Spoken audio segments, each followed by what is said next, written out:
Welcome back. My name is Dr. Carl Baird, and today I'll be teaching you how to avoid knee pain with the squat movement.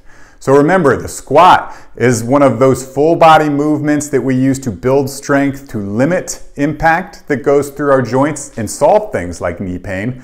But what happens as you're performing the squat, it's actually the source, or it causes that knee pain. And so what I'll show you in today's video is an easy change to your squat to help limit impact that goes through your knee so that you can perform this movement without continually aggravating that knee pain.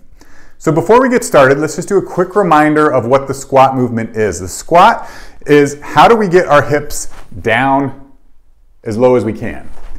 And there's two ways in general that you can perform this movement. One I like to call unlocking at the hips. The second is unlocking at the knees. And all that refers to is what's the first thing that moves to initiate this movement. So quick demonstration. Unlocking at your hips means that first movement is sending your hips back and then dropping into the squat.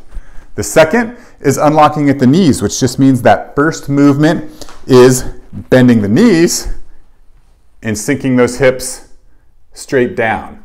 So it's a real subtle difference, so I'll show you just quickly one more time. Unlocking at your hips, or hips back, and then sinking down. Unlocking at the knees is bending the knees and dropping your hips straight down. Now, if you're having some knee pain while you perform this movement, I'd really suggest that you try that first way, which is unlocking at the hips.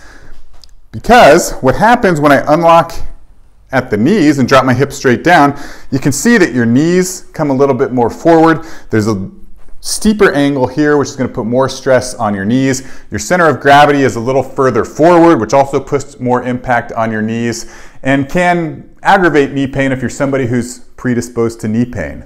Versus the other way, unlocking at your hips, I send my hips back, sink down into the squat.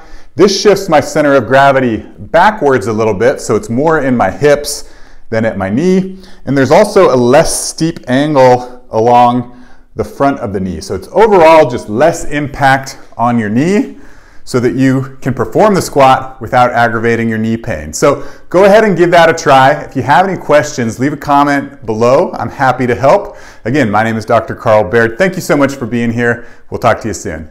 Hey, it's Dr. Baird here. Don't forget to subscribe to our YouTube page to catch all our videos designed to help you build the strength and confidence to live active, healthy, and happy lives. You won't find it anywhere else.